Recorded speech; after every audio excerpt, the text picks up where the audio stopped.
Hey everybody, it's Chad from Six Blog. So it's been a minute since I've done a video talking about the gear, or a blog post talking about the gear and stuff that I plan on carrying with me on my summer 2018 JMT hike. But awesome news, I locked down my permits about 2 weeks or so ago, and so things are starting to get real. So of course I've been going through my gear list like a crazy man for about the past year and a half now, but now things are starting to get real. I've really been going through it, trying to narrow things down, trying to figure out exactly what I want to bring. And I figured, I need to get back and doing some of these videos and talking about that. Now, I will say that before the actual hike, I'm going to sit down with my backpack loaded up with everything I plan on carrying, and I will go through that backpack and kind of show everything, mostly how it's packed up, and kind of talk about some other random things. But before then, I've been working on doing a series of videos to kind of talk about specific systems I'm going to be carrying in that backpack. That way, partly when I do that video, I don't have to spend a bunch of time talking about each thing I pull out. Because if anybody that watches my videos knows me, I like to talk a lot. So this way, it works out better for everybody, I think. But like I said, I went over our cooking gear that we're carrying as well as our sleeping gear. And another one that I wanted to go ahead and do today was electronic gear. Now I'll go ahead and say that everything that you see on the screen is pretty much all that I'm carrying electronic-wise on our hike. The only thing that's not pictured is my camera and my tripod. Now I want to say that my camera is not actually a true camera in the sense of the word. It's actually my iPhone. I've been a big iPhone user for the last several years, and I decided that rather than spending a ton of money on a new camera, I just upgraded my iPhone to the iPhone 8 Plus. I got the 256 gig version, that way I'd have plenty of room. I put a field case on it from Magpul, and I have a screen protector on it, the tempered glass screen protector. The total weight of that comes to 9.1 ounces. So as you can kind of see, it's kind of heavy as it is, but I can do a lot of stuff with my phone. I've got gut hooks, JMT map app on there. Of course, I'm going to use it as my camera, my video camera. I'm going to listen to music, watch phones. I've got a lot of PDF documents related to the JMT that I've got downloaded to it. So there's just a multitude of things. And of course I can call and text assuming I have service. So I'm using my iPhone 8 Plus. Now I do want to say I'm still messing around with the modes as far as what mode I want to shoot in. I'm pretty sure that well, let me just say it like this. Right now I'm shooting with 4K at 24 frames per second. The iPhone 8 Plus will go up to 4K at 60 frames per second. However, I think that's probably a little more than what I need. So I think I'm going to stick with either 4K 24 or 4K at 30 maybe even. I think that's going to be just fine without using up a ton of room. Like I said, I do have 256 gigs. I think that when I leave out and I clean off everything I don't have to have, I'm going to have between 210 and 220 gigs free of space. So I should have adequate room. Also, like I said, my tripod, I'll put some pictures up right now while I'm talking about it. This is the UltraPod. I bought this several years ago. I've used it here and there in conjunction with a Joby GorillaPod. My Joby GorillaPod stopped working and I started using this, and I think I actually like this just a little bit better. It has a little Velcro strap. It's got the 3 legs that pop out. The Velcro strap is really nice for securing it to a tree branch or my trekking pole or just whatever. It makes it pretty nice. I like that. And then I did buy a little glyph, I think is what they call it. It's just a little holder that screws to the top of the tripod, and it'll hold my iPhone. And that's, like I said, I'm using that entire setup right now to do this video. Besides that stuff, everything else that I'm going to be using, like I said, is on screen here. So to start off with, something simple. These are my iPhone earbuds. Of course, it's the wired ones. I like it because it does have the little volume up, pause, all that stuff on it. And like I said, since it is the 8 Plus, many people know they got rid of the 3.5 audio jack a couple of versions ago, so it's just a lightning adapter. So that is one bummer. If these mess up, good luck finding something else out on the trail that's going to work, because Apple, I believe, is the only company that does not use the 3.5 jacks. However, if they stop working or whatever, it's not a big deal. I will say one other nice thing about this is this right here can actually also be used as a shutter release button on my phone for my camera. So I can plug up my phone if I need to get a real still shot, and I can just hit this button here and it'll take a picture. So that's really cool. I like that they have that feature built in. But just iPhone earbuds, I think they're less than 0.4 ounces. So I got that. This is another item here. I've had this for probably going on 6 years now. This is my Zebralight H51. I think they're about 2 versions away from this now, the H53s maybe. I really love this headlamp. It's 2 ounces for the configuration that I have here. This is just a little do-it-myself elastic headband that I sewn. Really enjoy it. What I like about this so much, this lamp, is that there's several different settings on it. There's 6 settings, 7 if you count a strobe. But what I really like is that it only uses 1 battery, and it's super easy to change. If it was dark at night, I could pull this out and I'd be like, okay, that's the negative end. That's the positive end. So when I went to put another one back in, even if I can't see, just drop that in there, make sure my finger's on the negative end, screw that back on, and then I'm good to go. So anyway, Zebralight H51, this is about 2 ounces like I said. Absolutely love this headlight. I hope it never dies.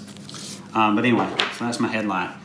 This right here is going to be a shared item between me and my son. This is the Camp Tech Therm-A-Rest Neo Air branded. It just basically blows up our Neo Air. It's kind of a luxury item. It's 2.3 ounces with 2 AAA lithium batteries, and just so you know too, I will use lithium batteries in my headlamp. I prefer lithium batteries because they're lighter, they last longer, they have more energy in them, and they're more resilient to cold weather than alkaline batteries. But you know, your trade-off is that it costs more money. But that's okay. But anyway, so like I said, we'll carry this and we'll use this basically to blow up our mattresses, probably about 85%, and then we'll just top it off with a breath or 2. A lot of that reasoning is I don't like putting moisture in my mattresses unless I absolutely have to, and like I said, we will top it off with a breath or 2. So there will be some moisture introduced into our air pads, but it won't be the entire thing. Plus, being at elevation, good chance we might be kind of short of breath as it is, so I figure this will just be a little extra help. Like I said, 2.3 ounces, and this will actually be the only thing that we're carrying that we will share. So this is not very detriment as far as, you know, if it stops working or if something were to happen, it wouldn't really matter. But anyway, we have that. Okay, power consumption. First off, I want to say that I was lying. The one other item that I'm going to be carrying is my Sunto Ambit 3 Peak. Sorry I can't get a good picture shot on that. But anyway, that's my watch I'm going to be carrying. And I'm going to do a separate video on this, so I'm not really going to talk about that.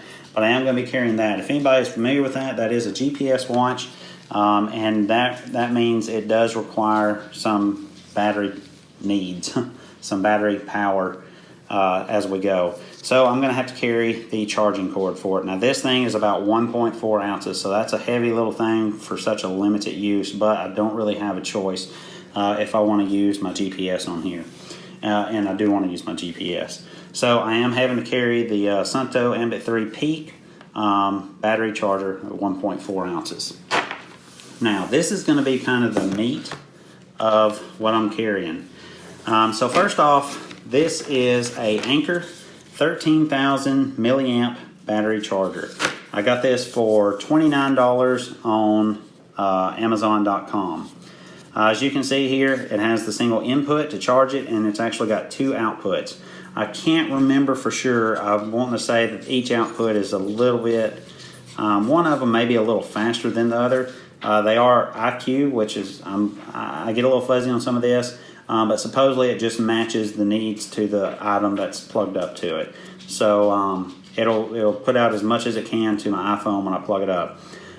These, I believe, will put out at 2.4 amps per port. And like I said, it is, let me take that back. I can't remember. I'm not going to go into specifics. I will post a link down below in the Amazon or in the description box to the Amazon page, and it'll do a much better job of explaining all the details than I can. But like I said, it is a 13,000 milliamp battery pack. Just got 4 little dots there showing how much battery it has. Nothing to it. As far as weight on this thing, I think it's about 8 ounces, 8.2, let's see, 8.4 ounces. So here's my thinking. My iPhone 8 Plus has a 2900 milliamp battery inside it. So in order for me to recharge that thing each day, assuming that I go all the way to 0, which I'm pretty sure I'm going to get pretty close with all the pictures and stuff, I will have it in airplane mode, but I'm going to be taking a lot of pictures. But that means I would probably, most likely with a 13,000 milliamp battery and a 2900 milliamp battery inside my phone, probably get 3 to 4 charges out of that. That is not going to get me to MTR where the power strip is, so I have a backup plan. And this is my backup plan. So this is the SunTactics S5 solar panel. So my plan is, and just to kind of give you some specs on it, at best the output is 1.2 amps and it's 5 volts, 5 watts. It is water resistant, very highly water resistant. So my plan is during the day I'm going to have this inside my backpack, and I'm going to take this wire and run it through the hydration port, because there actually is a use for a hydration port on a backpack. That way this can stay inside my backpack, and it'll be out of the elements. It won't be in the rain or anything like that. The sun won't be beating down on it. But this will be plugged up in my backpack, and then this wire will run out the hydration port on my backpack, and it will plug up into this. Now this is going to be strapped to the top or the front of my backpack. So during the day while I'm walking, this will be gathering sun, or while I'm taking a break, this will be gathering sun and feeding it into this battery pack. And hopefully, assuming that the days are nice, I will be able to keep this battery for the most part topped off. That is going to be absolutely awesome if it is. If not, like I said, since this is the 13,000 milliamp battery pack, I should be able to get 3 to 4 charges out of it. So if I go 2 or 3 days without a charge, I should still be collecting some, and I'll be able to keep it up, and then maybe I can get a good day where I can get some good juice on it. If not, I'm really going to have to watch my battery consumption on my phone, so I can make sure I can do at least a little bit of video and pictures each day. That's just something, though, I'll have to read the weather. So by doing that, I really do think that I'm going to be able to keep a pretty good charge on this battery pack. And then once we get to Moore Trail Ranch, I'll be able to completely charge this thing up, top it off, and then we'll be able to go from there. Now I want to say too that with this cord, this is a Skiva cord or whatever. I bought it off of Amazon. It's a 3.2 foot length cord. They do actually have a shorter one. I'll show you one in just a minute. But what's cool about this is it has the micro USB there, and I can just plug that little adapter on, and it's lightning, and then that will plug up into my phone. I have tested this, so it does. I do know for sure that this specific cord works, so that's good. But anyway, so that is what I'm planning on taking there as far as my battery, my power needs are concerned. Now I want to show one thing. This is what my son will be carrying. This is his little battery, or his little power consumption get up, and he will be carrying, I believe, the iPhone 6s unless he gets something different before we leave. And he's really not going to be taking a lot of videos or pictures like I am, so he probably won't be going through his power near as bad as I do. But this is one thing I did buy in here. This is the Anker Powerport 2. Now this is not a quick charge thing here. You can see it does put, this is where I was getting that earlier, it does put 2.4 amps out each port. So this is a 4.8 amp charger, they call it, but actually it's only 2.4 amps out. If I'm doing math correctly, with mine at 13,000, if this is putting out at 2, then that means it'll take about 7.5 hours to top that off and completely dead. But like I said, it should not be completely dead. Another nice thing I want to point out, first off, this does fold up, so it'll be out of his way. And then also there's 2 ports. So if we get to Moore Trail Ranch, we only have to take up 1 port, and both of us will be able to use that 1 port. So I thought that was kind of a nice thing to do. But anyway, so there's that.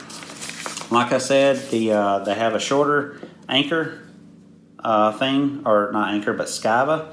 And this is the one that he's going to be carrying because it's just a shorter one. And then he is also carrying my old Anker battery. This is the 10,000. Let's see if you can see. It's the PowerCore 10,000 is what this is. Now there's only 1 port coming out of it, and then the charging port. And it does have the intelligent charging through it too. Same little thing, a little button there, shows you how many bars, or 4 bars on that. But this is what he's bringing. So like I said, when we get to Mule Trail Ranch, if for some reason I hadn't been able to do a good job there, we can plug this in, and then we can both use these cables to charge both of our battery packs at the same time. So anyway, that's pretty much it. If you have any comments or questions about, oh yeah, one other thing I wanted to say. One reason that I've really decided to rely so heavily on the solar panel is because we will be heading northbound. By heading northbound, that's really going to put the sun at our backs for a majority of the hike. And from what I've read from a lot of people that's done northbound hikes, they said that they've had a lot of good experiences using solar panels because the sun kind of pretty much is at your back while you're walking. So it should be able to collect some good light. Also, one other thing about this solar panel, it is water resistant, but the panel is completely covered in some kind of plastic material. And then this part here, I did actually talk to the guys at Suntastic on the phone. They said even if water was to get in here, it would be okay, because all you'll have to do is just take it, turn it upside down, kind of shake it out, and then just let it rest that way. So, so I feel pretty confident in this right here. But anyway, so that's it. That's our electronic systems. If you have any comments or questions, just post them below, and I'll do best to get back to you and reply to your comments, answer any questions. And I appreciate you watching. I'll see you next time.